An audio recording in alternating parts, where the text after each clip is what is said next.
And so today Jesus confronts us with an astounding challenge. He says, if anyone comes to me without hating his father and mother, wife and children, brothers and sisters, and even his own life, he cannot be my disciple. Of course, this word hate is quite strong, but the vocabulary, Hebrew, they do not have the equivalent of the word hate, which here means love less.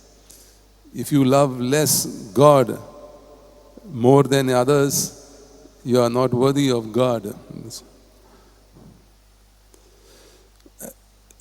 So this must be interpreted figuratively and not literally. What Jesus is saying to us is that we must at all times maintain a definite set of priorities. God should always come first. To do otherwise is like putting the cart before the horse. Not only is it ludicrous, but counterproductive.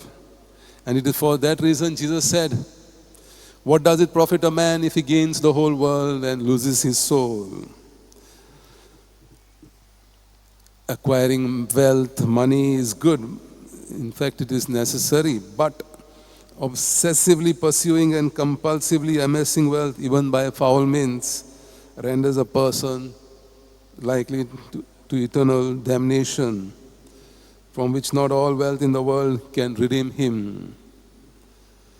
So, in a word, wealth in all circumstances should be regarded as a means to an end and not an end to itself.